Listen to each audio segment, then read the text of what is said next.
أعوذ بالله من الشيطان الرجيم بسم الله الرحمن الرحيم الحمد لله رب العالمين الرحمن الرحيم مالك يوم الدين إياك نعبد وإياك نستعين اهدنا الصراط المستقيم صراط الذين أنعمت عليهم غير المغضوب عليهم ولا الضالين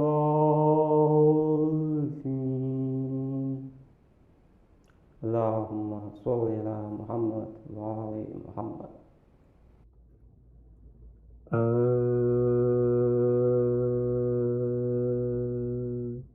مائلے گریا ہو اے چشمے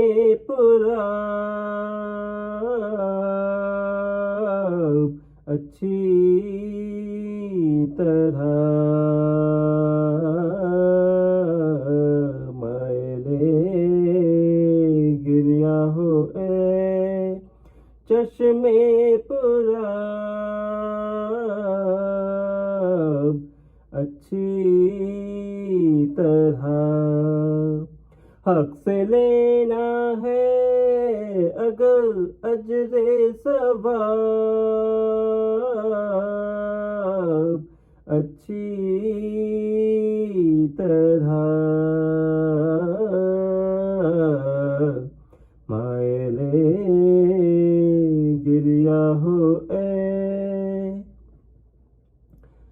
ساقیا میں ہوں ازل سے میں کشیخ میں غدیر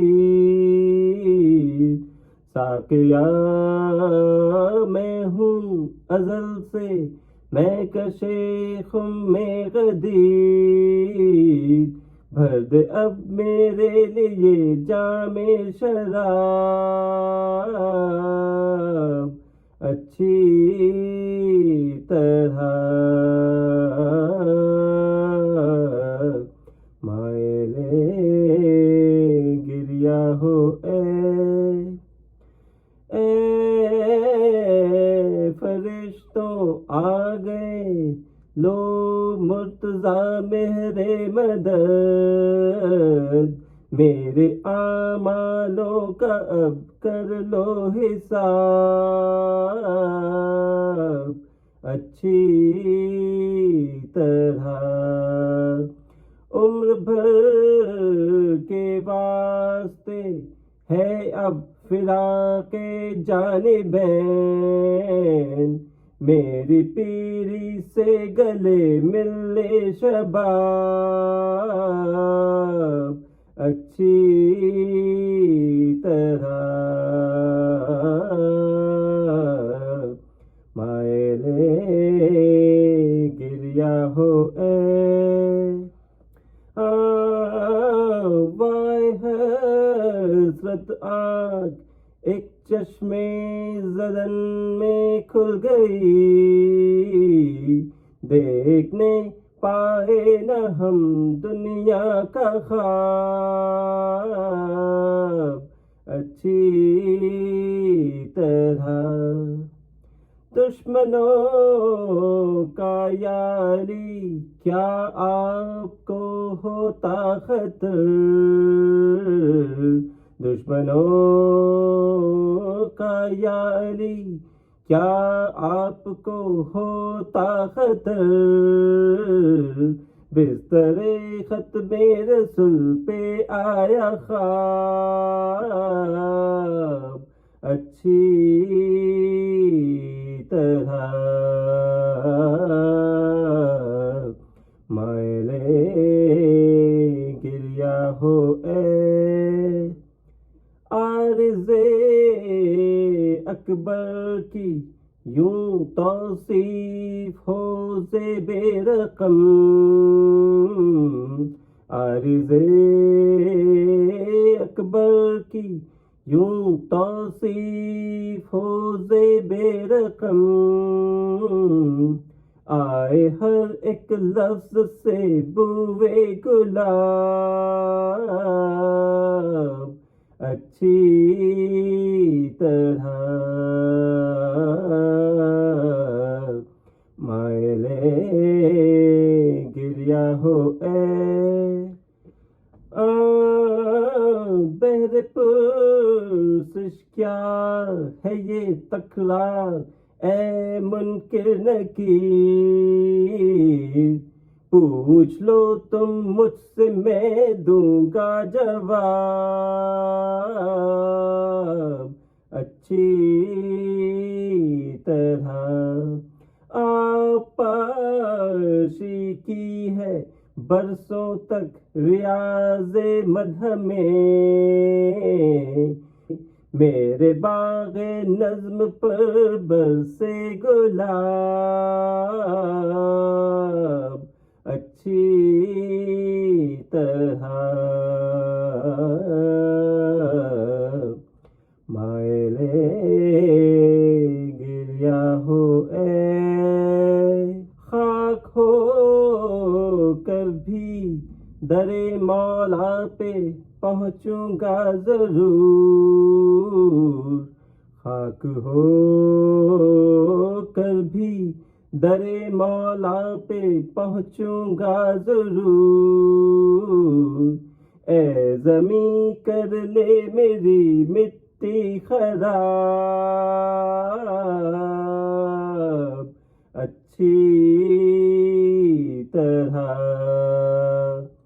پوچھتا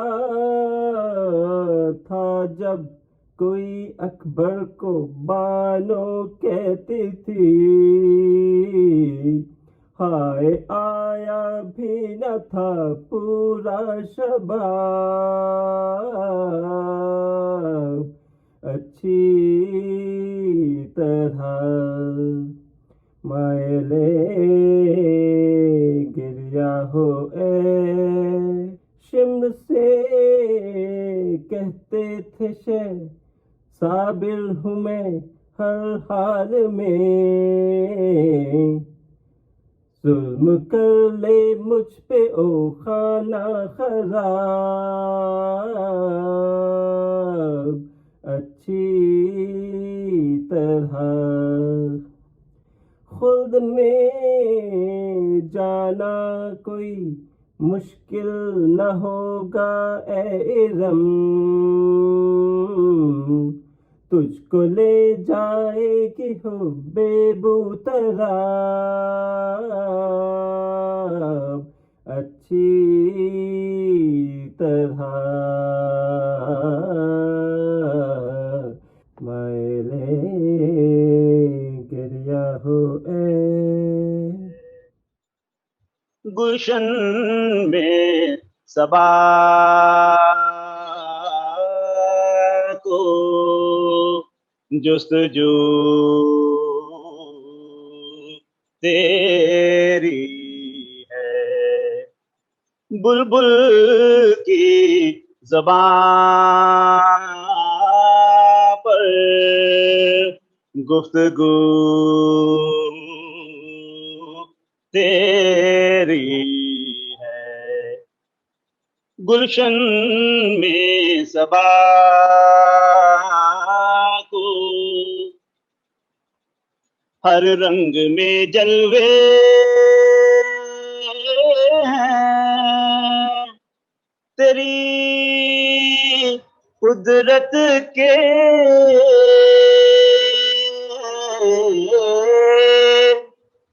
جس پھول کو سونگھتا بو تیری ہے گلشن میں صبا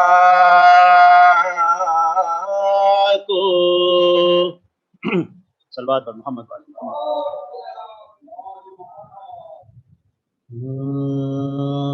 کیا محمد کو ملا ہے شب معراج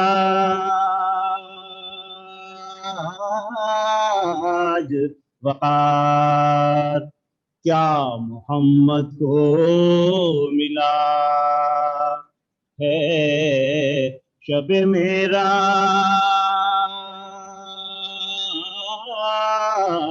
وقار، یعنی جب عرش پا پہنچا وہ رسول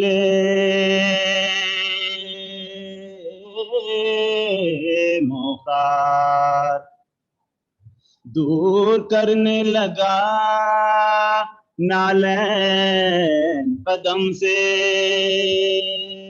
ایک بار آئی آواز کے نالین نہ پاؤں سے اتار، قدر کرتا ہے بہت خالق کونین تیری، گوشوارہ ہے میرے عرش کا نالے تیری، گوشوارہ ہے میرے عرش کا نالے تیری، کیا محمد کو ملا۔ درود پر محمد والے محمد۔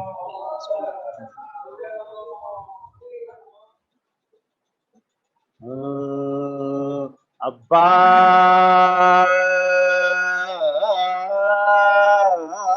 آئے، شور ہے شام کے لشکر میں کہ عباس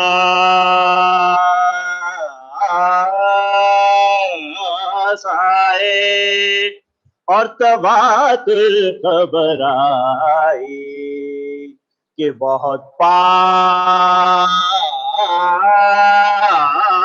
آئے، اور تواتر خبر آئی کہ بہت پاس آئے، پر غم شاہ شہیداں میں بسد یاس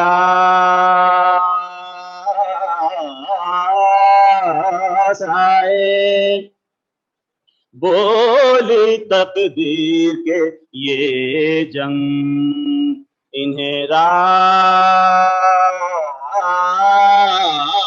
آئے، بولی تقدیر کے یہ جنگ انہیں راس آئے، بڑھ کے گھوڑے کا شجاعت نے قدم چوم لیا، فتح نے گوشائے دامان علم چوم لیا، بڑھ کے گھوڑے کا شجاعت نے قدم چوم لیا، فتح نے گوشائے دامان علم چوم لیا، شور ہے شام کے لشکر میں، شور صلوات پر محمد والے محمد۔ شکریہ شکریہ، مہربانی۔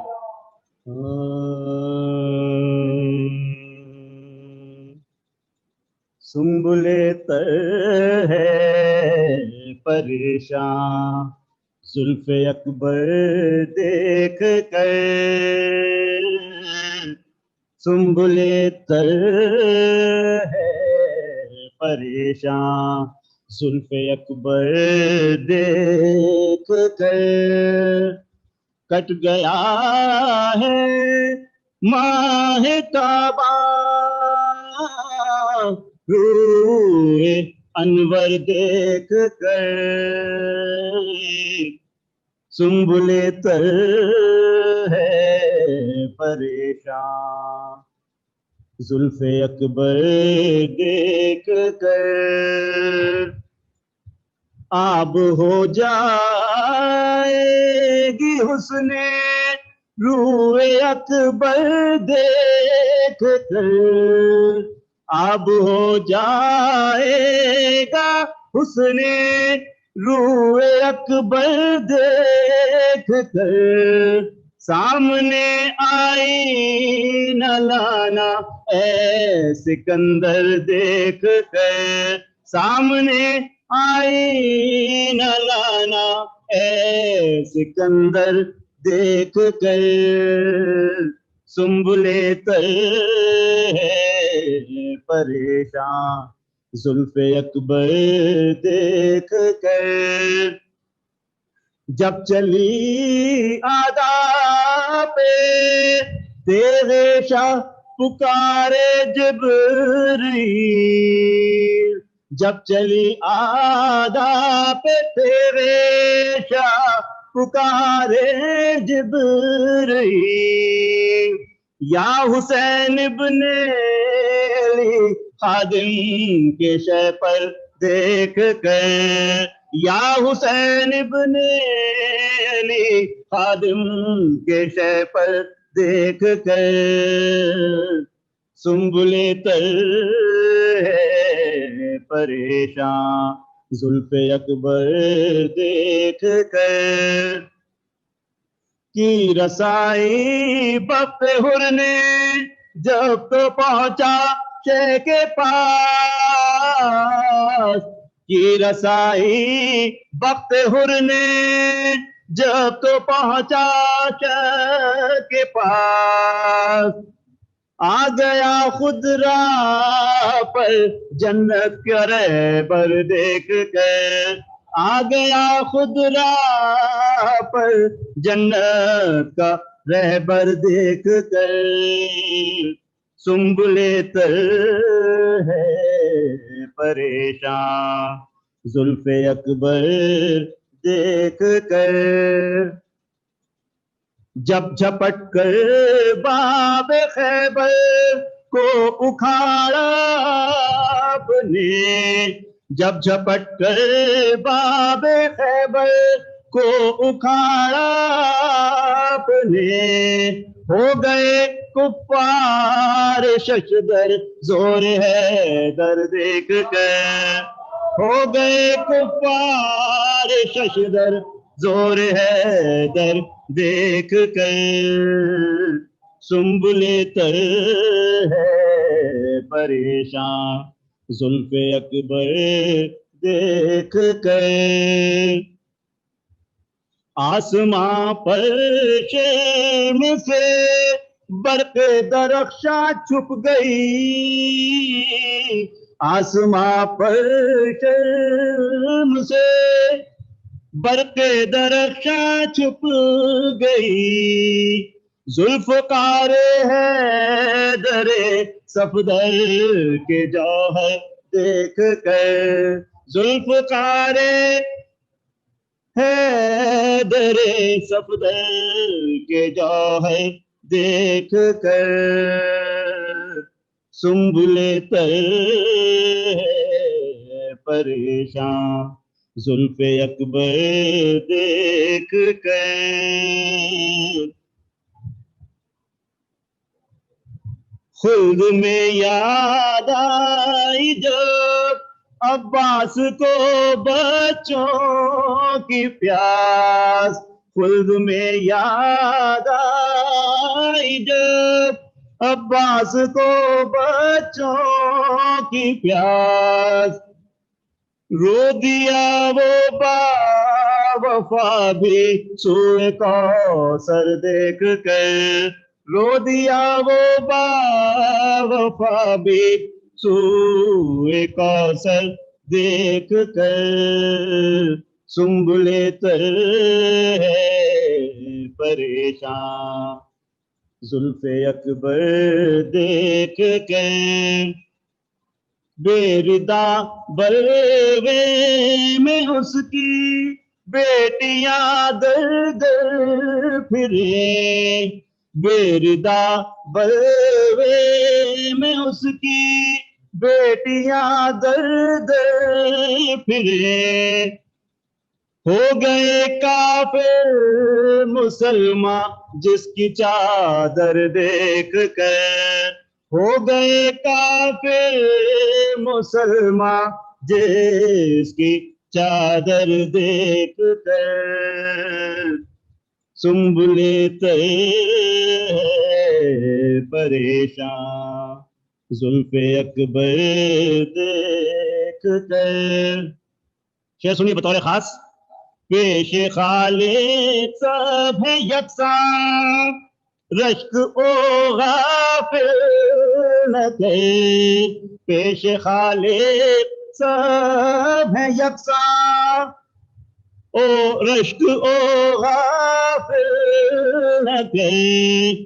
آپ کو کم دیکھ کر اوروں کو برتر دیکھ کر، آپ کو کم دیکھ کر اوروں کو برتر دیکھ کر، سنبلے تر ہے پریشان، زلف اکبر دیکھ کر. کہتے تھے یہ حلف ہے نانا کا میرے حلف پر، کہتے تھے یہ حلف ہے نانا کا میرے حلف پر. پھیرنا شمشیر شمرے ستمگر دیکھ کر، پھیرنا شمشیر شمرے ستمگر دیکھ کر. حشر تھا اہل حرم میں وقت قتل شاہدی، حشر تھا اہل حرم میں وقت قتل شاہدی. روتے تھے دشمن بھی شے کو زیر خنجر دیکھ کر، روتے تھے دشمن بھی شے کو زیر خنجر دیکھ کر. خم ہوئی شے کی کمر ہاتھوں کی طاقت گھٹ گئی، خم ہوئی شے کی کمر ہاتھوں کی طاقت گھٹ گئی. دونوں شانوں سے قلم دستے برادر دیکھ کر، دونوں شانوں سے قلم دستے برادر دیکھ کر. سنبلے تر ہے پریشان، زلف اکبر دیکھ کر. مسکرائے دیکھ کر صحرا کو ہم شکل نبی، مسکرائے دیکھ کر صحرا کو ہم شکل نبی. تن گئے دریا کو عباس دلاور دیکھ کر، تن گئے دریا کو عباس دلاور دیکھ کر. سنبلے تر ہے پریشان، زلف اکبر دیکھ کر. سرہ خاک شفا سے یوں کھلا تربت میں دل، سرہ خاک شفا سے یوں کھلا تربت میں دل. جس طرح بلبل ہو بالیدہ گلے تر دیکھ کر، جس طرح بلبل ہو بالیدہ گلے تر دیکھ کر. اور مقطع ہے. کربلا کو ہند سے جاتے اگر ہم نیز، کربلا کو ہند سے جاتے اگر ہم نیز، شاد ہو جاتے وہ صحرائے منور دیکھ کر، شاد ہو جاتے وہ صحرائے منور دیکھ کر. سنبلے تر ہے پریشان. سامعین و ناظرین محترم، السلام علیکم۔ گزارش ہے کہ ایک مرتبہ سورہ حمد اور 3 مرتبہ سورہ توحید کی تلاوت فرما کر مرحومہ ذکیر فاطمہ بنت شکیل حسن کی روح کو اصال فرما دیں۔ بسم اللہ الرحمن الرحیم، الحمدللہ رب العالمین الرحمن الرحیم مالک یوم الدین، ایاک نعبد و ایاک نستعین، اہدنا الصراط المستقیم صراط الذین انعمت علیہم غیر المغضوب علیہم ولا الضالین۔ بسم اللہ الرحمن الرحیم، قل هو اللہ احد اللہ الصمد لم یلد ولم یولد ولم یکن له کفوا احد۔ بسم اللہ الرحمن الرحیم، قل هو اللہ احد اللہ الصمد لم یلد ولم یولد ولم یکن له کفوا احد۔ بسم اللہ الرحمن الرحیم، قل هو اللہ احد اللہ الصمد لم یلد ولم یولد ولم یکن له۔ اللہم صلی علی محمد وآل محمد۔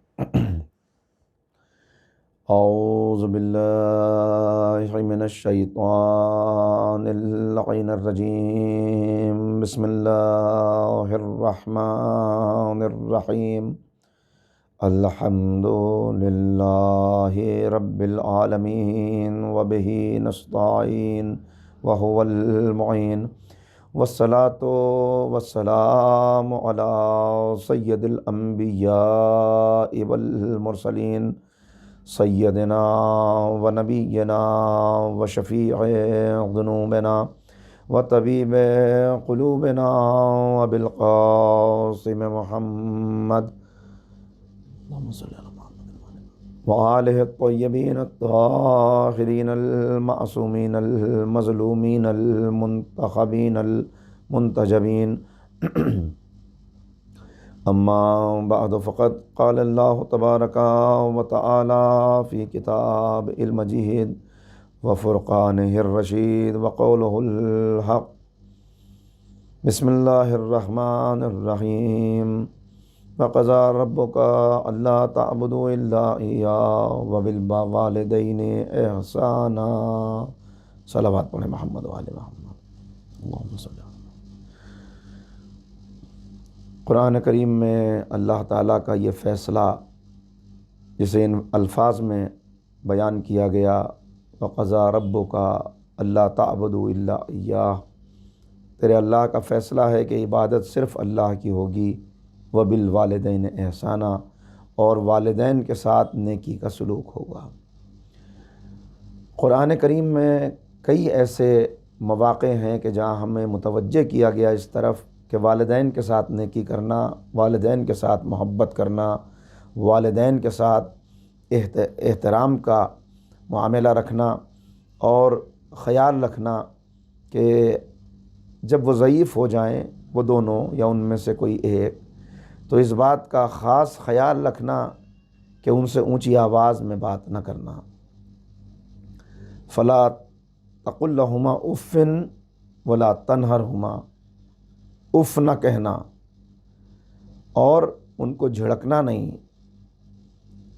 فقل لہما قولا کریما، اور ان سے جب گفتگو کرو تو کریمانہ انداز میں گفتگو کرنا، ان کے سامنے جاؤ تو شانوں کو جھکا دینا۔ اور مختلف قرآن کی آیات اور احادیث اس سلسلے میں رہنمائی کرتی ہیں کہ والدین کے ساتھ کیسا معاملہ رکھنا ہے۔ سوال یہ پیدا ہوتا ہے کہ اللہ نے ہمیں والدین کی محبت کا حکم تو دیا، مگر کہیں بھی اولاد سے محبت کرنے کا حکم نہیں دیا، بلکہ وہاں تو اولاد کو فتنہ بتایا گیا، یعنی امتحان، یعنی آزمائش، اور ایک اعتبار سے روکا گیا کہ ان سے حد سے زیادہ محبت نہ کرنا، اس لیے کہ حد سے زیادہ اولاد کی محبت کبھی کبھی تمہیں غلط راستے پر چلنے پر بھی مجبور کر سکتی ہے۔ لیکن والدین کے لیے حکم دیا گیا، کیا اس کا سبب ہے؟ کیوں بار بار تاکید کی جا رہی ہے؟ دیکھیے، تاکید کرنے کا اصل میں مسئلہ یہ ہے کہ انسان جب اپنی جوانی میں پہنچتا ہے، عنفوان شباب کی منزل آتی ہے، تو اب والدین ضعیف ہو جاتے ہیں۔ یہ وہ مرحلہ ہے کہ جہاں والدین کو ہماری ضرورت ہوتی ہے، ہم ان کا سہارا بنیں، ان کی اطاعت کریں، ان کی ضروریات کو پورا کریں، اور ان کو یہ احساس دلاتے رہیں کہ وہ تنہا نہیں ہیں، ہم ان کے ساتھ ہیں، زندگی کے ہر مرحلے میں ہم ان کے اطاعت گزار ہیں۔ لیکن جب یہ مرحلہ آتا ہے کہ والدین کو ہماری ضرورت ہوتی ہے تو ہمارے اپنے کام اتنے زیادہ ہوتے ہیں کہ ہم کوئی اپنا بزنس آگے بڑھانے میں لگا ہوا ہے، کوئی اپنا کیریئر بنانے میں لگا ہوا ہے، کسی کو دوسرے اعتبار سے اپنے کاموں کو آگے بڑھانا ہے اور فرصت نہیں ہے۔ نتیجہ اس کا یہ ہوتا ہے کہ انسان خود اتنا زیادہ مصروف ہوتا ہے کہ والدین کی طرف سے بے توجہی میں مبتلا ہو جاتا ہے، ان کا دھیان نہیں رکھتا، اور پھر جیسے جیسے یہ وقت آگے بڑھتا جاتا ہے اس کی مصروفیت بڑھتی ہی چلی جاتی ہے۔ وہ مرحلہ آتا ہے کہ اب اس کی خود شادی ہو گئی، اب وہ خود صاحب اولاد ہو گیا، تو اب وہ اپنی اولاد کی طرف متوجہ ہو جاتا ہے، اور جیسے اس کے والدین کبھی اس سے محبت کرتے تھے، اس پر جان نثار کرتے تھے بچپن میں، وہ تو آج بھی کرتے ہیں، لیکن بچپن میں جس طرح اسے پروان چڑھانے میں، جس طرح اس کی ضروریات کو پورا کرنے میں، جس طرح اس کی خدمت کر کے خوشی محسوس کرتے تھے، اب وہ بھی وہی خوشی محسوس کرتا ہے، وہی جذبات اپنی اولاد کے لیے ہوتے ہیں۔ اور اب والدین گویا بالکل ایک اعتبار سے صاحب فراش ہو چکے ہوتے ہیں عموماً، یعنی اس سے پہلے تو بہرحال وہ ضعیف ہونے کے باوجود بھی کچھ نہ کچھ کام کر رہے تھے، ہماری کسی نہ کسی ضرورت کو پورا کر رہے تھے، لیکن ایک مرحلہ وہ آتا ہے کہ اب وہ ہماری ضرورتوں کو پورا کرنے کے لائق نہیں رہے، بلکہ اب ہمیں ان کے ضروریات کو پورا کرنا ہے۔ اب وہ بستر پر ہیں اور ہمارے سامنے ہماری اولاد ہے، ہمارا کیریئر ہے، ہمارا بزنس ہے، ہماری دوسری مصروفیات ہیں۔ ان ساری چیزوں کے اندر الجھ کے انسان انہیں بوجھ سمجھنے لگتا ہے اور جلد سے جلد ان سے نجات حاصل کرنا چاہتا ہے۔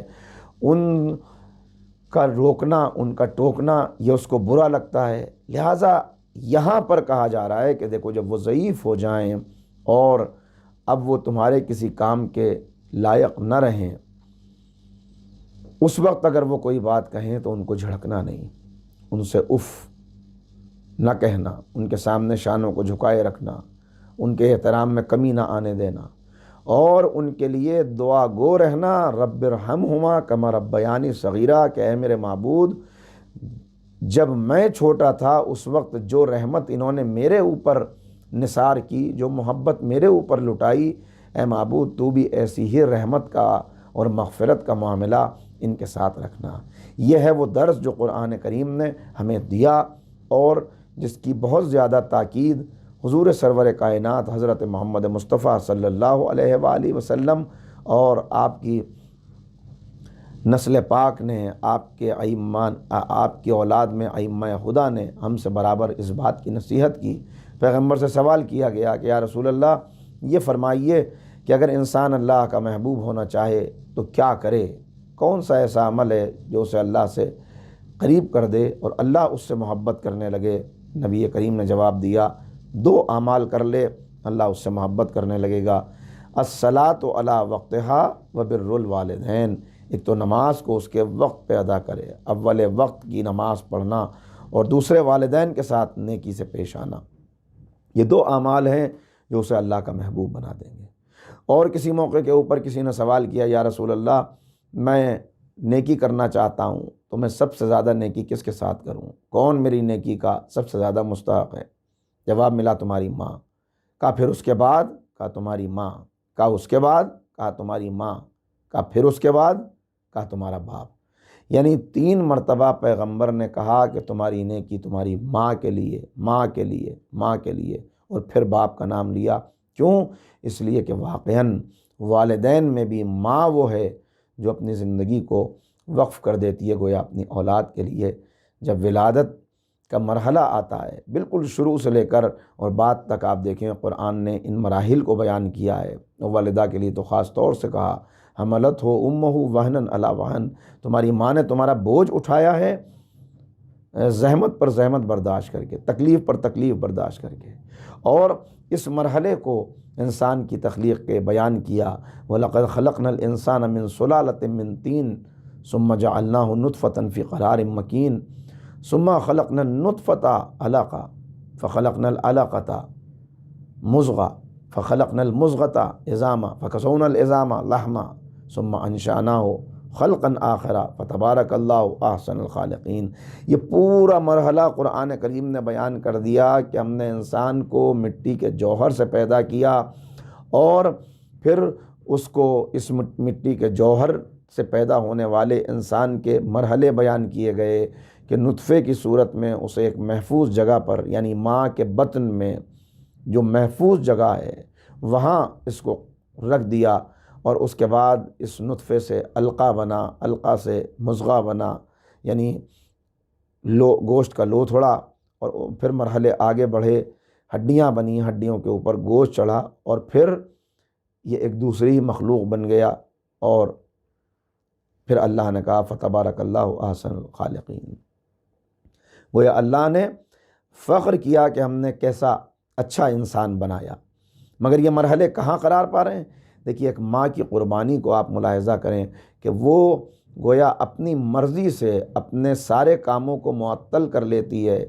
9 مہینے تو یہ جو بالکل گزر جاتے ہیں اس طرح کہ سارے دنیا کے کاموں سے وہ اپنے آپ کو علیحدہ کر کے اپنی پوری توجہ اس طرف رکھتی ہے کہ ایک نیا وجود جو اس کے اپنے وجود میں پروان چڑھ رہا ہے، اور پھر اس کے بعد جب وہ اس دنیا میں آ جاتا ہے تو اب بچے کے ساتھ ساتھ 2-3 سال گویا اس کی زندگی کے ایسے ہوتے ہیں کہ جس میں سارا کام دوسرا چھوڑ کر اپنی مرضی سے، اپنی خوشی سے وہ اپنے بچے کے لیے لگا دیتی ہے، اور اس میں جو زحمت برداشت کرتی ہے، جو پریشانیوں سے ہوتی ہے۔ اسی لیے کسی نے سوال کیا تھا، یا رسول اللہ میں اپنی والدہ کو اس گرمی کے موسم میں حج کرانے کے لیے اس انداز سے لایا کہ ایسا راستہ میں نے طے کیا کہ جس راستے میں قدم قدم پر میرے پیر پھونکے جاتے تھے، اتنی زیادہ گرمی تھی، اتنا زیادہ حرارت بڑھی ہوئی تھی، اور اس میں میں اپنی والدہ کو اپنے کندھوں کے اوپر بٹھا کے لایا، طواف کرایا، حج کیا، سعی کی، کیا میں نے اپنی ماں کا حق ادا کر دیا؟ تو پیغمبر اکرم نے یہی جواب دیا تھا کہ حق ادا کرنا تو دور کی بات ہے، وہ ایک درد کی لہر جو تمہیں ولادت کے وقت تمہیں دنیا میں لاتے ہوئے تمہاری ماں نے برداشت کیا تھا، اس کا بھی تم حق نہیں ادا کر سکتے۔ تو انسان حق تو ادا کر ہی نہیں سکتا، اور خاص طور پر ماں کا حق جو ایک بچے کو ایک انسان کامل بنا دیتی ہے، گوشت کے لوتھڑے کو ایک جوان رانا میں تبدیل کر دیتی ہے۔ ذرا سا غور کریں اور دیکھیں ان مراحل کو۔ مامتا وہ جذبہ ہے کہ جس کا کوئی بدل دنیا کے اندر موجود نہیں ہے۔ حدیث کے اندر آیا ہے کہ اللہ نے اپنی رحمت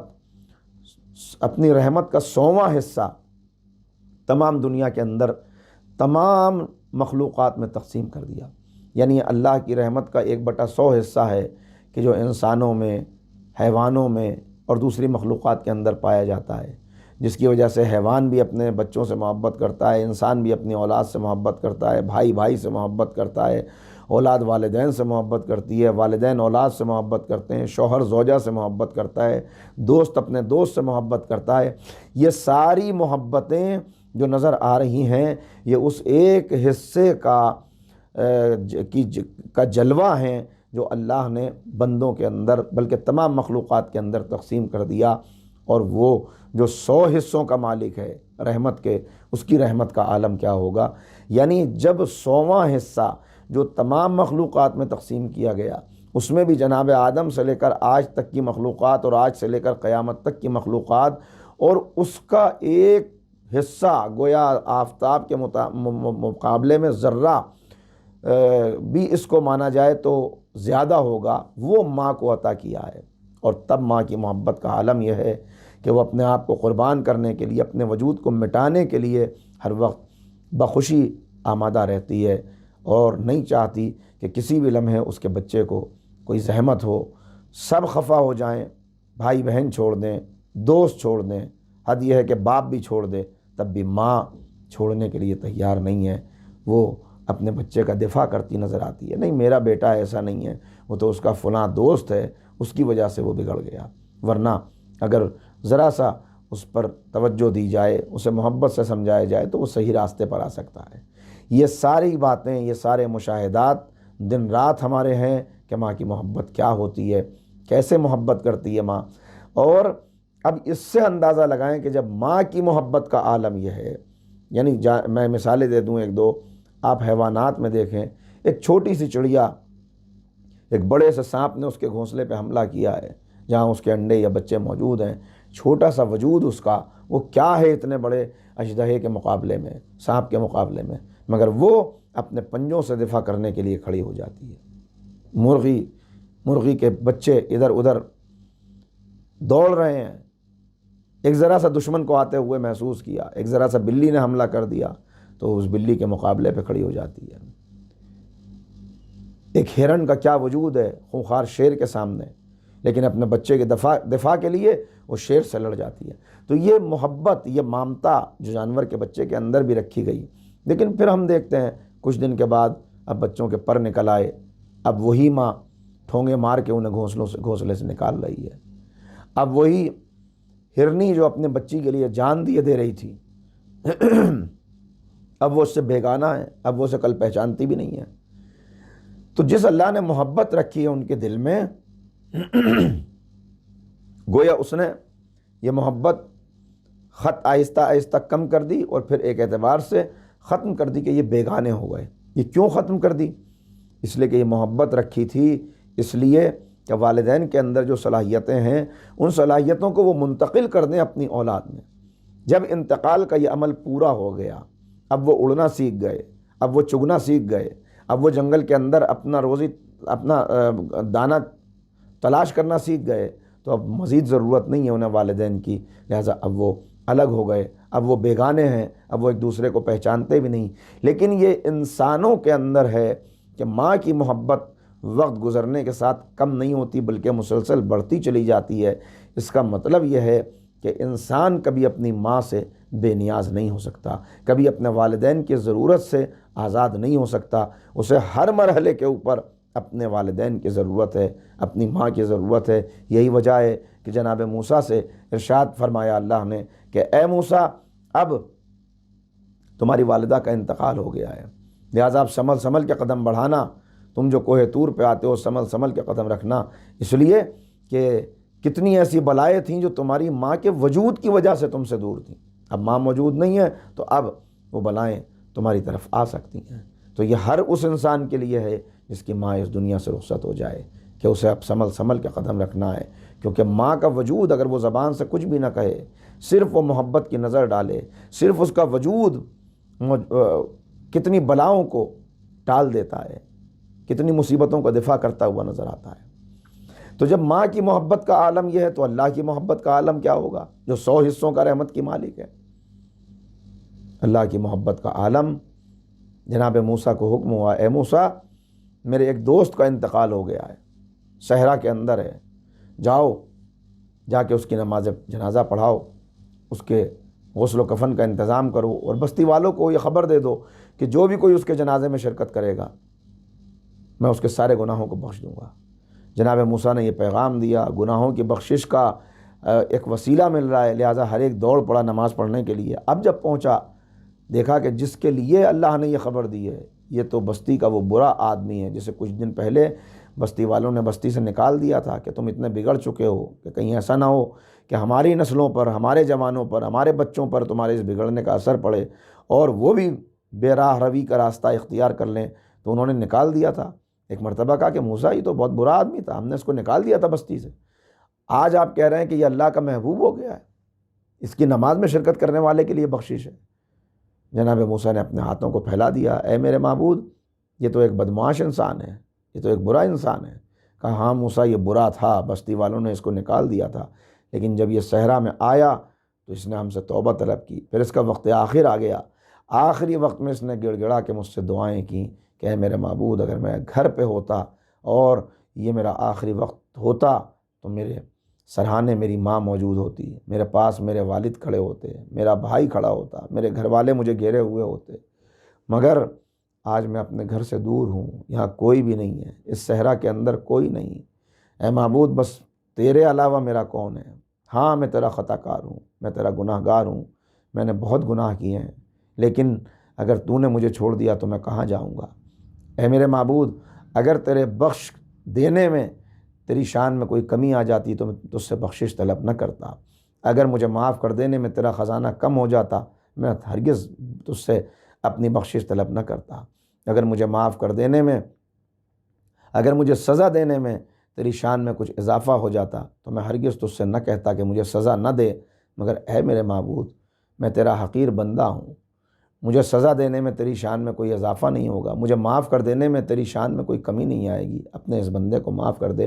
کہ موسیٰ ایسے گڑ گڑا کے اس نے دعائیں کی کہ میں اپنی عزت کی قسم کھا کے کہتا ہوں اگر یہ ساری دنیا کے لیے مغفرت طلب کر لیتا تو میں اس وقت اس کی دعاؤں کے نتیجے میں ساری دنیا کے گناہوں کو معاف کر دیتا۔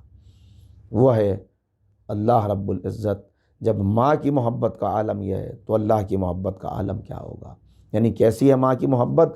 انسان محبت کرتا ہے کسی سے، کس بنیاد پہ محبت کرتا ہے؟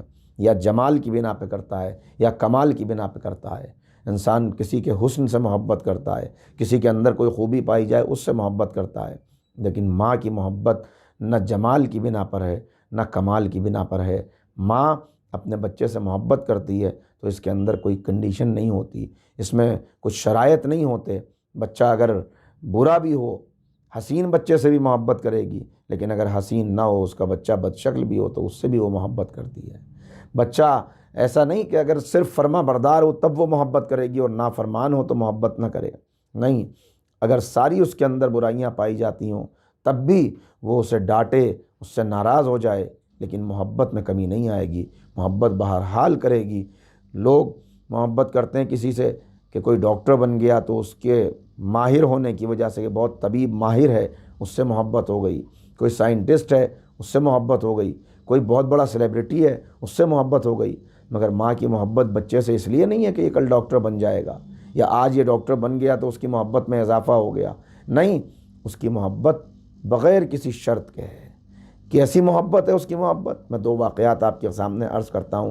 ایک واقعہ ساؤتھ افریقہ کا ہے کہ جہاں مقابلہ حسن ہو رہا تھا بچوں کا، کہ کون بچہ سب سے زیادہ کیوٹ ہے، کون بچہ سب سے زیادہ خوبصورت ہے۔ ایک سے ایک بچے مقابلے میں شرکت کے لیے آئے تھے، ان کی مائیں انہیں لے کر آئی تھیں۔ وہیں ایک ماں اپنے کالے کلوٹے بدصورت بچے کو لے کر اس مقابلہ حسن میں پہنچی اور اس نے کہا کہ میرے بچے کو بھی اس میں شامل کیا جائے۔ تو لوگ ہنسے، مذاق اڑایا اس کا کہ ایسے بچے کو مقابلہ حسن میں شامل کرنے کے لیے لائی ہے، لیکن اس نے کسی کی پرواہ نہیں کی، بچے کو حصہ دلایا۔ ججز نے جب دیکھا کہ اس بچے کو اس مقابلہ حسن میں اس کی ماں نے حصہ دلایا ہے تو انہوں نے اپنے ڈیسیجن کو 2 دن کے لیے ہولڈ کر لیا، اور 2 دن کے بعد جب انہوں نے ڈیسیجن دیا تو اسی بچے کو سب سے زیادہ حسین قرار دیا، اسی بچے کو انعام دیا، یہ کہہ کر کہ اس کی ماں کی اس فکر کو، اس کی ماں کی اس مامتا کو ہمارا سلام ہے کہ جس کی نظر میں اس کا بچہ باوجود بدصورت ہونے کے اتنا خوبصورت ہے کہ وہ اسے مقابلہ حسن کے لیے لے آئی۔ لہٰذا ہم یہ نہیں کر سکتے کہ اس کے جذبات کو رائیگاں جانے دیں، اس بچے کو ہی سب سے اونچا انعام عطا کیا گیا۔ دوسرا واقعہ جس میں ماں کی قربانی کا آپ اندازہ کریں، یہ چین کا واقعہ ہے۔ جب چائنا میں بہت شدید زلزلہ آیا تھا اس کے بعد یہ واقعہ شائع ہوا تھا، میں نے پڑھا کہ ملبے کے نیچے سے ایک ماں اور ایک بچہ بے ہوشی کی حالت میں ملے، مگر دونوں زندہ تھے۔ علاج کیا گیا، علاج کرنے کے بعد دونوں بچ گئے، صحت یاب ہو گئے، مگر ڈاکٹرز نے ایک چیز مشاہدہ کی کہ جو دب جانے کی وجہ سے زخم تھے وہ تو ماں کے جسم پر تھے ہی، بہت زخم تھے، لیکن اس کے علاوہ انہوں نے دیکھا کہ اس کی انگلیوں کے اندر جیسے ہر انگلی کو کاٹا گیا ہو، ہر انگلی کو کاٹا گیا ہو، اس طرح کے زخم ہیں۔ تو انہیں ذرا حیرت ہوئی کہ یہ زخم دبنے کی وجہ سے تو نہیں ہے، کوئی اور راز ہے۔ ایک مرتبہ سوال کیا اس خاتون سے کہ آپ کی انگلیوں کے اندر یہ زخم کیسے ہیں؟ ذرا ماں کی مامتا کا اور ماں کے جذبہ قربانی کا اندازہ لگائیں۔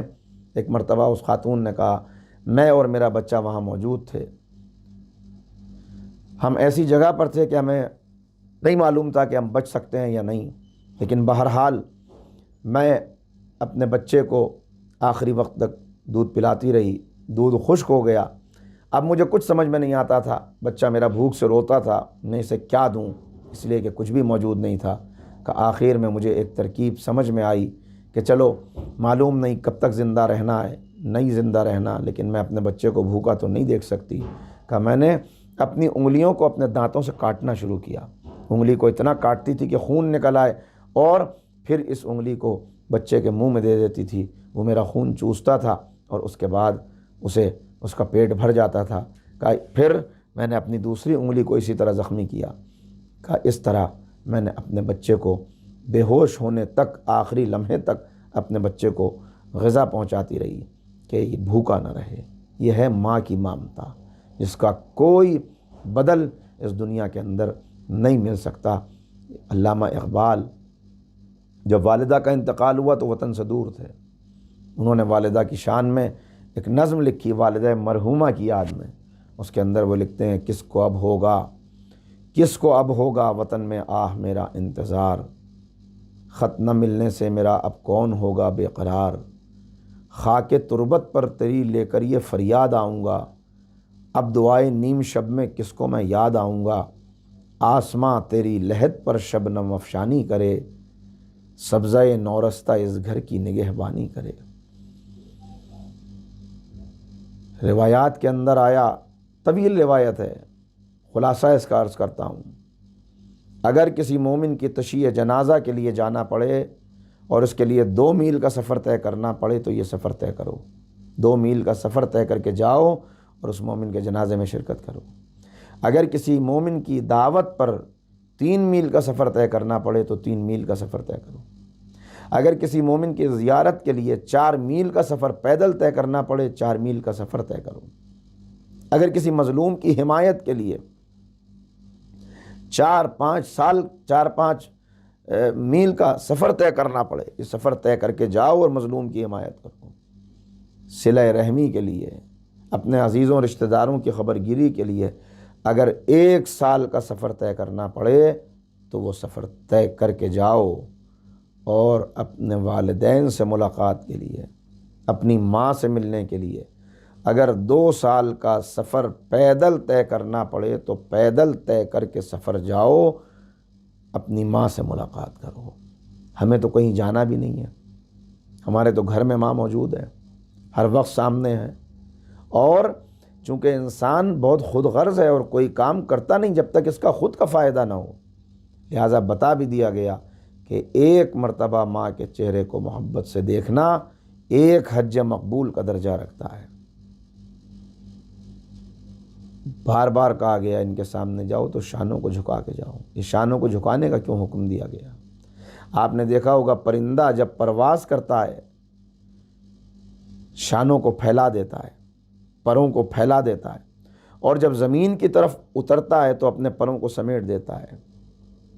یہی بتایا گیا کہ تم اپنی زندگی میں پرواز کر کے بہت اونچا پہنچ جاؤ گے، کامیابی کے آسمانوں پہ پرواز کرو گے. کل ڈاکٹر بنو گے، انجینئر بنو گے، سائنٹسٹ بنو گے، IAS کوالیفائی کرو گے، بڑے بڑے عہدوں کے اوپر پہنچو گے. جس منزل پر بھی پہنچ جاؤ، اونچا جانے کے لیے اپنے پروں کو کھولنا پڑتا ہے، شانوں کو پھیلاتا ہے انسان. مگر جس زمین سے سفر کا آغاز کر کے تم اس آسمان تک پہنچے ہو، اس زمین کا نام ماں ہے، اس زمین کا نام والدین ہے. پرندہ جب زمین کی طرف پلٹتا ہے تو اپنے شانوں کو جھکا لیتا ہے.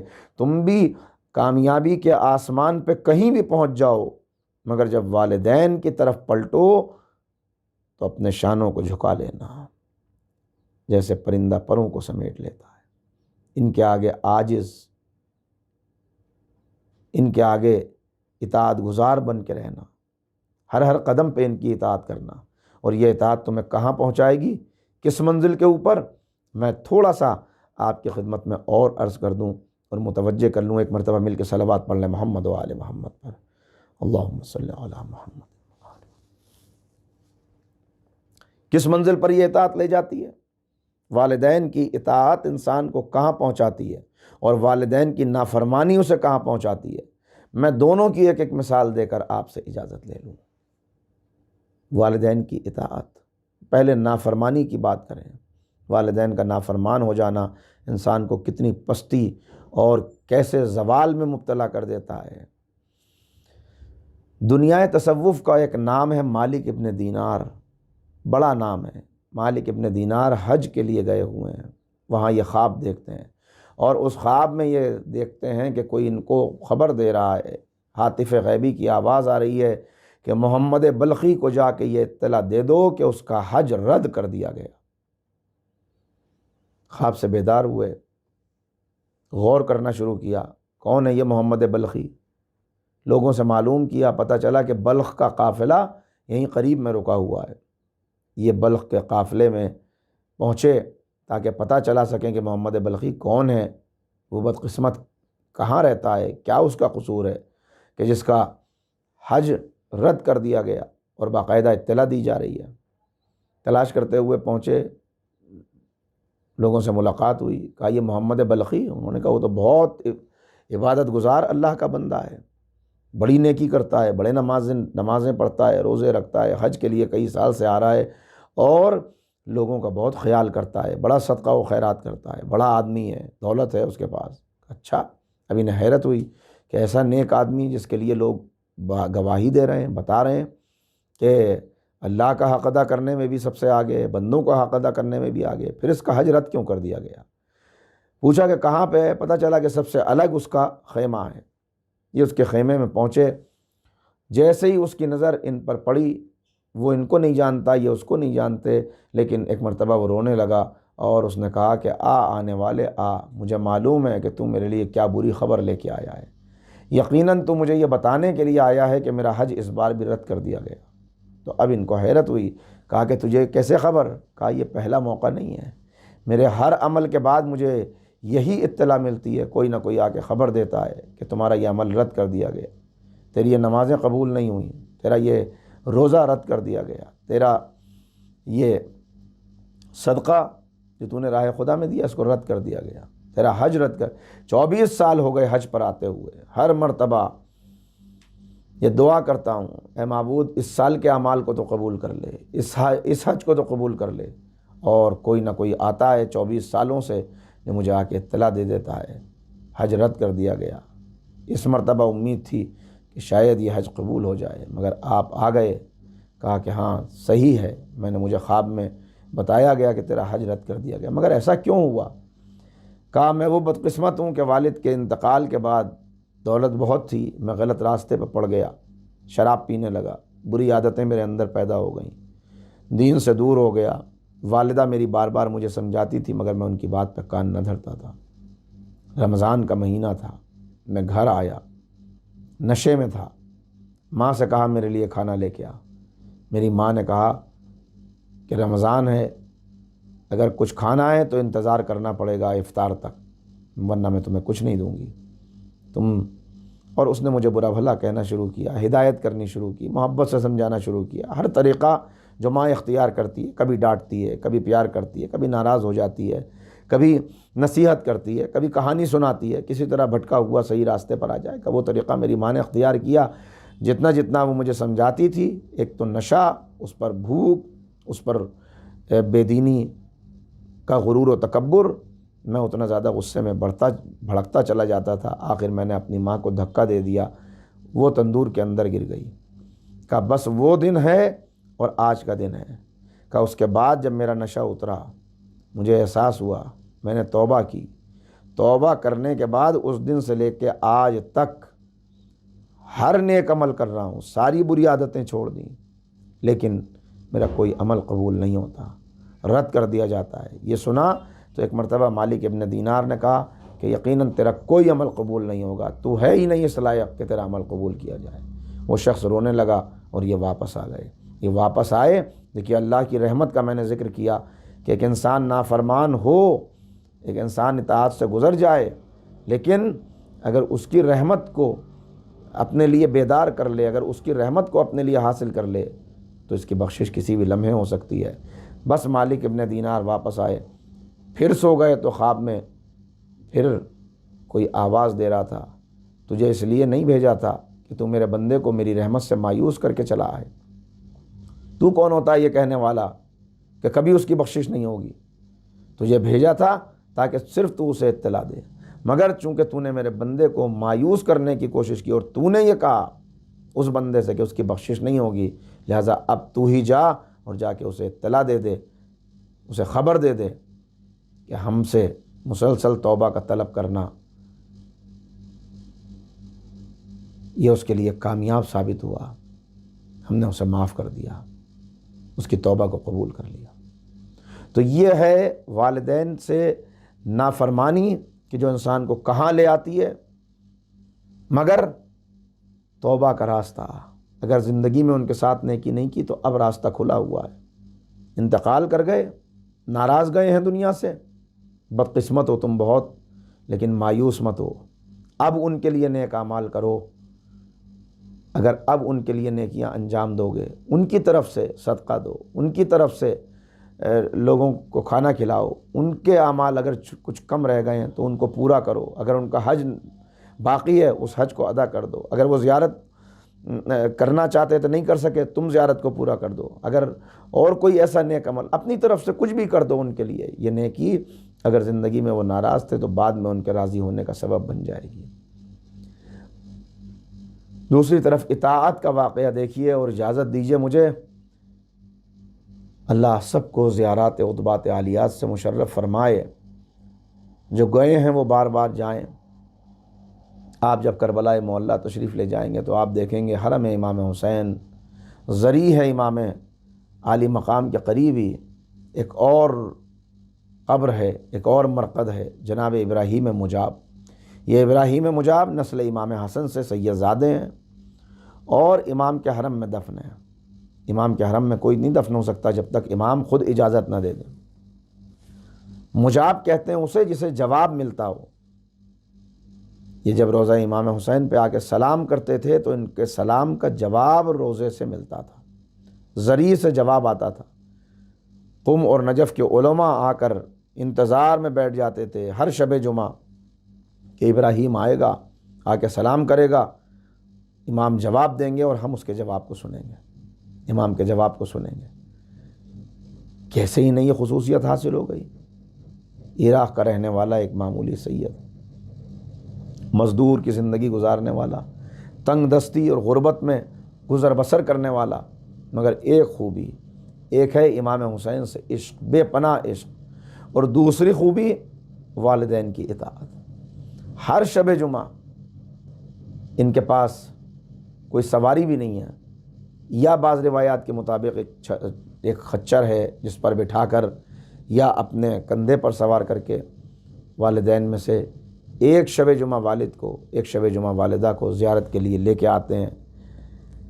ایک مرتبہ والد کے جانے کا ٹرن تھا، والد کو لے کے جانا تھا، یہ لے کے جا رہے تھے تو والدہ نے بلایا اور کہا کہ اے میرے لال مجھے بھی لے کے چلو، اس لیے کہ مجھے احساس ہو رہا ہے کہ یہ میری زندگی کی آخری شب جمعہ ہے، اس کے بعد میری زندگی میں کوئی شب جمعہ آنے والا نہیں ہے، لہٰذا آخری مرتبہ مجھے میرے آقا کی زیارت کرا۔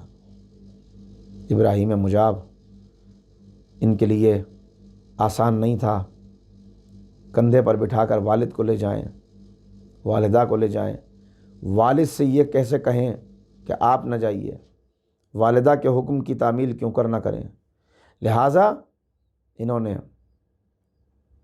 والد اور والدہ دونوں کو اپنے ساتھ لیا۔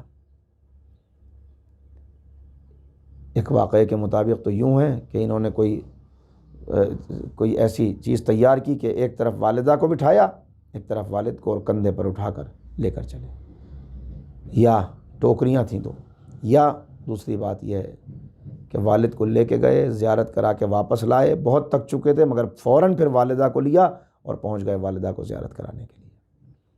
جب پہنچے والدہ کو لے کر، روضہ امام حسین پہ جا کے سلام کیا، پیروں میں چھالے تھے، کانٹے لگ چکے تھے، تھکے ہوئے بہت تھے، مگر اب جو سلام کیا تو زری سے جواب آیا۔ والدہ کی اطاعت، والدہ سے محبت، والدہ کے حکم کی تعمیل، باپ اور ماں دونوں کے حکم کو بجا لانے کے لیے اپنے آپ کو اتنی زحمت و مشقت میں ڈالنا، یہ وہ ادا تھی، وہ عبادت تھی کہ اس کی وجہ سے امام ان کو جواب دیا کرتے تھے، اور اس کے بعد جب بھی یہ جاتے تھے زیارت کے لیے شب جمعہ کو انہیں جواب ملتا تھا۔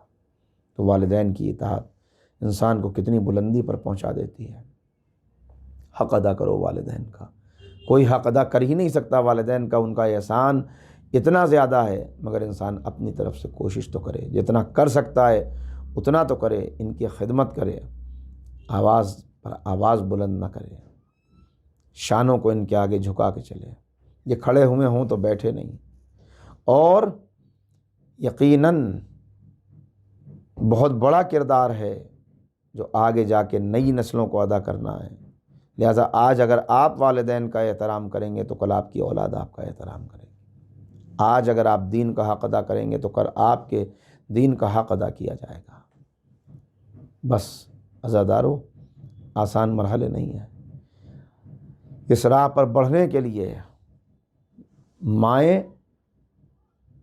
ہر قوم کے اندر موجود ہیں، مگر اس راہ پر بڑھنے کے لیے ہمارے سامنے جو مائیں ہیں ملت جعفری کی مائیں، وہ مائیں بھی اوروں سے الگ ہیں۔ ہمارے سامنے کربلا کی مائیں ہیں، ہمارے سامنے وہ ماں ہے کہ جسے باپ نے بھی ام ابیہا کہا، اور جس ماں کے لیے اقبال خراج عقیدت پیش کرتے ہوئے نظر آتے ہیں جناب فاطمہ زہرا سلام اللہ علیہا کی سیرت کا پیغام اقبال دنیا والوں کو دے رہے ہیں۔ اگر پندے اقبال پیغام دے رہے ہیں دنیا والوں کو کہ اگر اس بات کو گرہ گیر کر لو، اگر پندے ز درویش بگیری، ہزار امت بمیرت تو نہ میری، بطول باش و پنہا شو ازیں عصر کہ در آغوش شبیر بگیری۔ اگر ایک فقیر کی نصیحت کو تم یاد کر لو اور اپنے گرہ گیر کر لو، اس کو ذہن نشین کر لو، تو تمہیں کامیابی ہی کامیابی ملے گی۔ اور وہ نصیحت کیا ہے؟ اس دنیا کی نظروں سے اپنے آپ کو پوشیدہ کر کے سیرت فاطمہ پہ عمل کر لو۔ اگر تم نے ایسا کر لیا تو تمہاری آغوش میں پلنے والے بچے بھی شبر و شبیر بن جائیں گے، حسن و حسین بن جائیں گے۔ اس آغوش میں پلنے والی بچیاں بھی زینب و ام کلثوم بن جائیں گی۔ مگر یہ آسان مرحلے نہیں ہیں۔ کتنا مشکل ہے اس راہ پر چلنا۔ ہاں عزادارو، ماں اپنی اولاد کے لیے سب کچھ قربان کر سکتی ہے، لیکن ماں جب اتنی بابصیرت ہو کہ اپنی اولاد کے لیے سب کچھ قربان کرنے والی ماں دین کے لیے اپنی اولاد کو قربان کرنے پر تیار ہو جائے، تو اب ایسی ماں بھی تاریخ میں مثالی ماں قرار پاتی اور ایسی اولاد بھی تاریخ میں مثالی اولاد قرار پاتی۔ میرا دل چاہتا ہے جناب رباب کا ذکر کروں، اور کیوں رباب کا ذکر کرنے کا دل چاہتا ہے؟ اس لیے کہ یہ ایام وہ چل رہے ہیں، یہ دن وہ ہیں کہ ان دنوں میں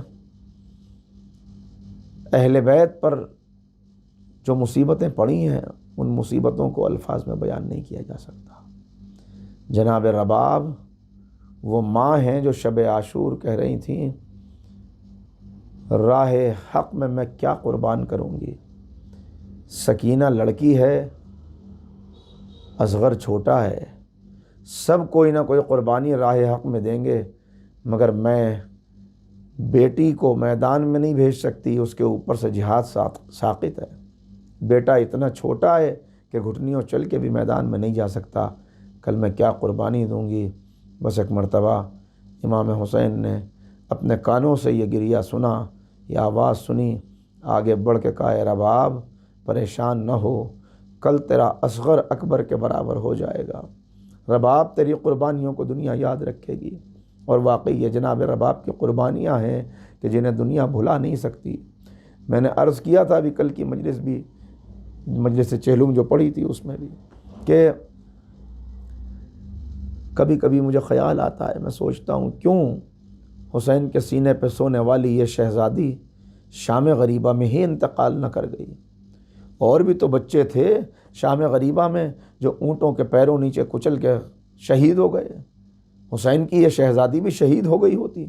اگر شام غریبہ میں سکینہ مر گئی ہوتی تو سکینہ کو یہ ذلت برداشت نہ کرنی پڑتی، یہ رسوائی برداشت نہ کرنی پڑتی، راہ کوفہ و شام میں یوں تماچے نہ کھانے پڑتے، اس طرح اونٹ کی پشت سے باندھ کر رسیوں سے جکڑا نہ جاتا۔ ہاں، جب 11 محرم کو اونٹ کی پشت سے باندھ کے رسیوں سے جکڑا گیا اور اونٹ کو تیز دوڑایا گیا تو سکینہ کا سینہ چھلنی ہو گیا اور اونٹ کی پوری پشت خون سے رنگین ہو گئی۔ بس ایک مرتبہ پکار کے کہتی تھی چچا چچا چچا مجھے بچا لیجئے، ماں دیکھتی رہتی تھی، بھائی موجود تھا۔ عجیب و غریب فقرے ہیں مصائب کے کہ جب سکینہ کے منہ پہ شمر کے تماچے لگتے تھے تو رباب حسرت سے زینب کا چہرہ دیکھتی تھی اور سکینہ حسرت سے سید سجاد کا چہرہ دیکھتی تھیں، مگر سجاد بھی سر جھکا لیتے تھے، زینب بھی سر جھکا لیتی تھیں۔ اس ظلم کو کوئی روک نہ سکتا تھا۔ سارے راستے تماچے کھاتی ہوئی سکینہ زندان شام میں پہنچی۔ میں کہتا ہوں اے معبود، ارے کیوں سکینہ بھی یہیں شہید نہ ہو گئیں؟ مگر یاد رکھیے یہ جناب رباب کی سچی طلب تھی، یہ سچی دعا تھی کہ میری اولاد دین کے کام آئے۔ تو کمسن ہونے کے باوجود جناب رباب کی اولاد کیسے دین کے کام آئی کہ اگر علی اصغر کربلا میں نہ ہوتے تو کربلا مکمل نہ ہوتی، اگر سکینہ شام میں نہ ہوتی تو شام مکمل نہ ہوتی۔ علی اصغر وہ ہے کہ جس نے یہ فوج یزید کو رونے پہ مجبور کر دیا، اور سکینہ وہ ہے جس نے شام کے سنگ دل لوگوں کو رونے پہ مجبور کر دیا۔ ہاں عزادارو، جناب رباب کی قربانیاں بڑی قربانیاں ہیں۔ رباب کے دل کا ٹکڑا ہے سکینہ۔ کون سکینہ؟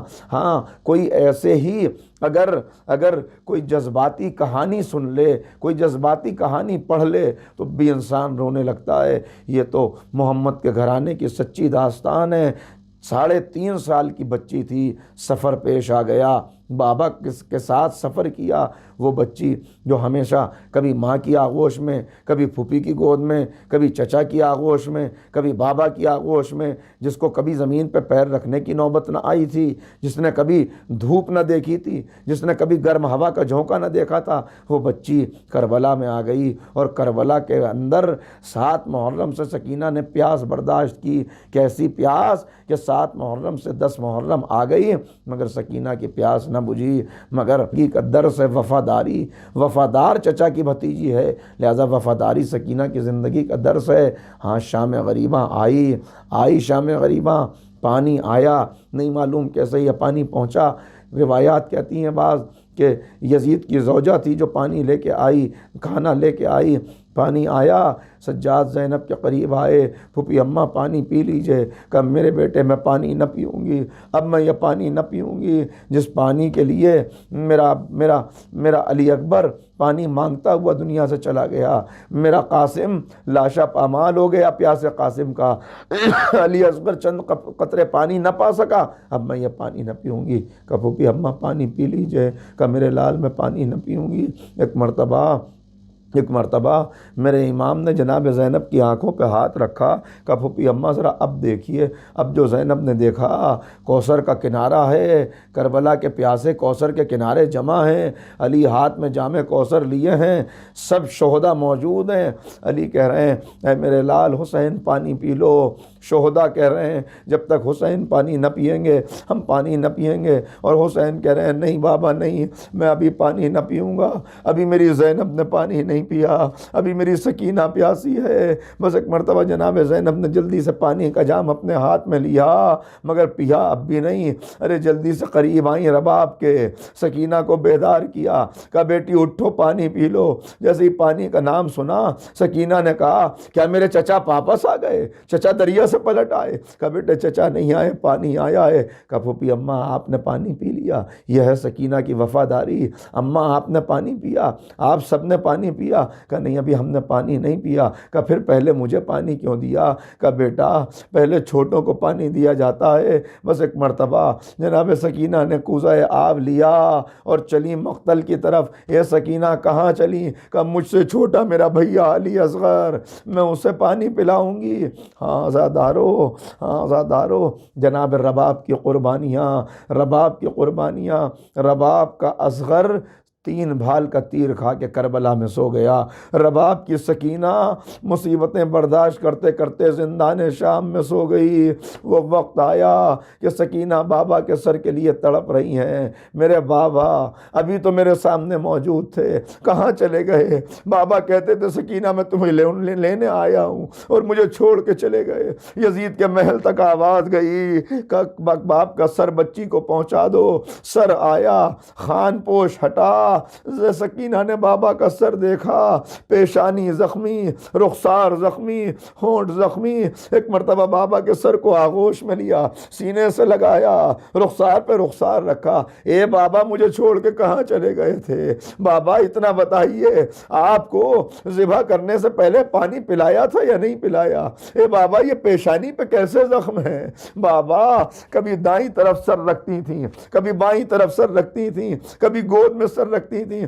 آخر میں اپنے سینے پہ سر رکھ کے کہا بابا اب تک میں آپ کے سینے پہ سوتی تھی، اب آپ میرے سینے پہ سو جائیے. یہ کہتے کہتے سکینہ کو نیند آ گئی. اب جو سید سجاد نے نبضوں پہ ہاتھ رکھا، نبضیں ڈوب چکی تھیں، سکینہ دنیا سے چلی گئی تھیں. جسے قید سے چھٹنے کی سب سے زیادہ تمنا تھی، وہ بی بی زندان کی قیدی بن گئی. جب قید خانے سے قافلہ رہا ہوا، رباب نے پکار کے کہا اے بی بی زینب مجھے یہیں چھوڑ دیجئے، میں وطن جا کے کیا کروں گی؟ میرا اصغر کربلا میں سو گیا، میری سکینہ زندان شام میں سو گئی. اے بی بی میری تو مانگ بھی اجڑ گئی، میری تو گود بھی اجڑ گئی.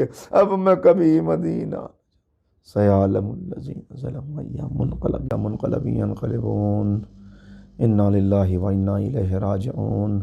بار الہ اس عبادت کو اپنی بارگاہ میں قبول فرما. معبود اہل بیت کے چاہنے والے جہاں جہاں ہیں ان کے جان مال عزت و آبرو کی حفاظت فرما. بار الہ جو بیمار ہیں انہیں شفاء کاملہ و عاجلہ عنایت فرما، جو مقروض ہیں ان کے قرضوں کو غیب سے ادا فرما. بار الہ اس ذکر کے صدقے میں مرحومہ کے درجات کو بلند فرما. میرے اللہ امام کے ظہور میں تعجیل فرما، ہمیں امام کے انصار و ایوان میں شمار فرما. حضرات ایک مرتبہ سورہ حمد اور 3 مرتبہ سورہ توحید کی تلاوت فرما کر مرحومہ ذکیر فاطمہ بنت شکیل حسن مرحومہ مغفور کی روح کو اصال فرما. بسم اللہ الرحمن الرحیم.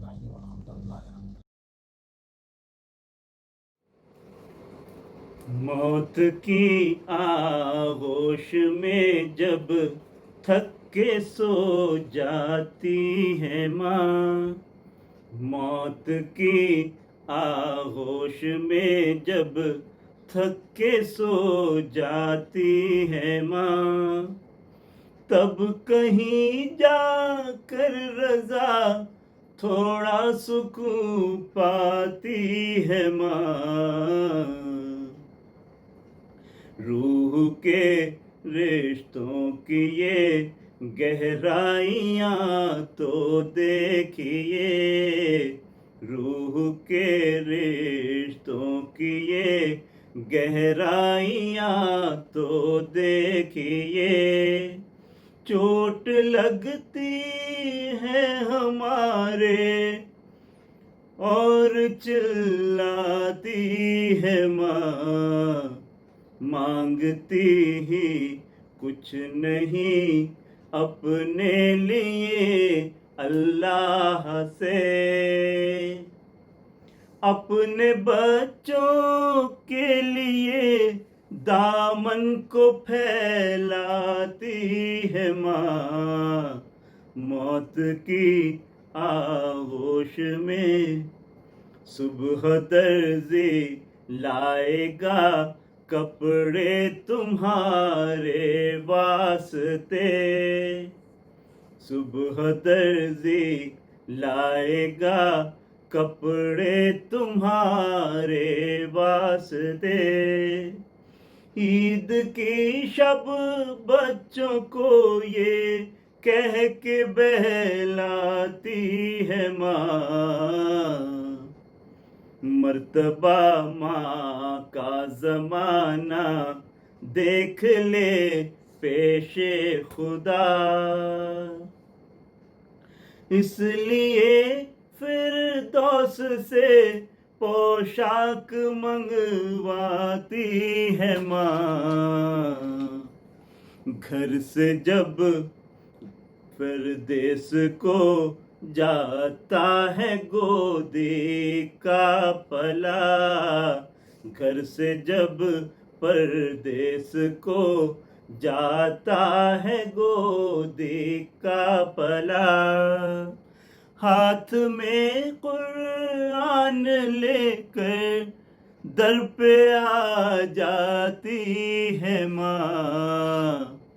جب پریشانی میں گھر جاتے ہیں ہم پردیس میں، خواب میں دینے تسلی ہم کو آ جاتی ہے ماں، شادیاں کر کر کے بچے جا بسے پردیس میں، شادیاں کر کر کے بچے جا بسے پردیس میں، دل خطوں سے اور تصویروں سے بہلاتی ہے ماں،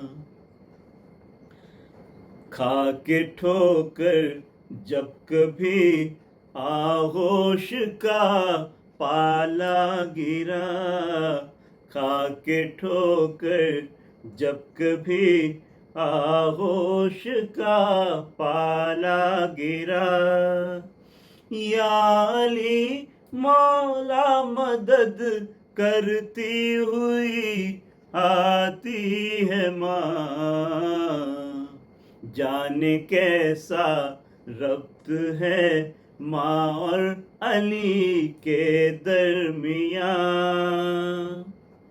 یا علی بچہ پکارے در پہ آ جاتی ہے ماں، مرتے دم بچہ نہ آئے گھر اگر پردیس سے، مرتے دم بچہ نہ آئے گھر اگر پردیس سے، اپنی دونوں پتلیاں چوکھٹ پہ رکھ جاتی ہے ماں، در نیا دیوار میں بنتا ہے استقبال کو، در نیا دیوار میں بنتا ہے استقبال کو،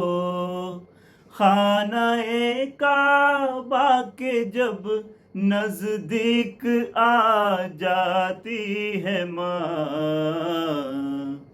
ایک ہی گھر ہے جہاں خدمت کا یہ بدلہ ملا، ایک ہی گھر ہے جہاں خدمت کا یہ بدلہ ملا،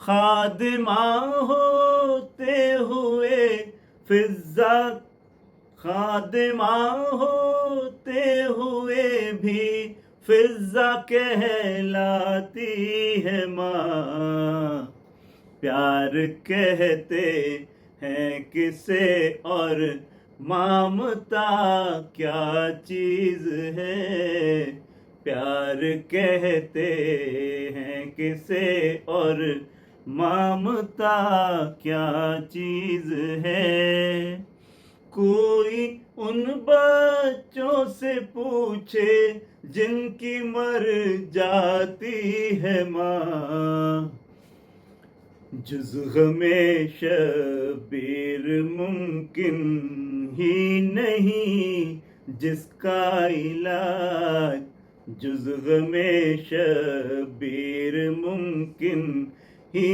نہیں جس کا علاج، اپنی فرقت کا ایک ایسا زخم دے جاتی ہے ماں، یوں ٹپکتی ہے در و دیوار سے ویرانیاں،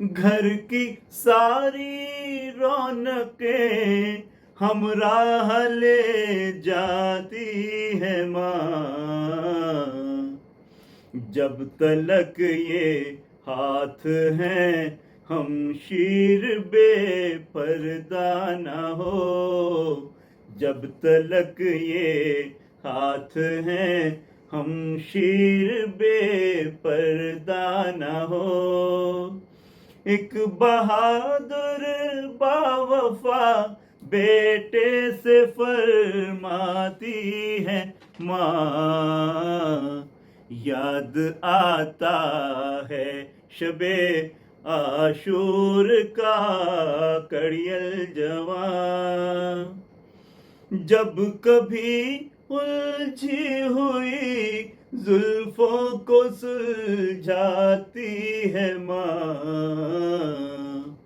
سب سے پہلے جان دینا فاطمہ کے لال پر، رات بھر رو محمد کو یہ سمجھاتی ہے ماں،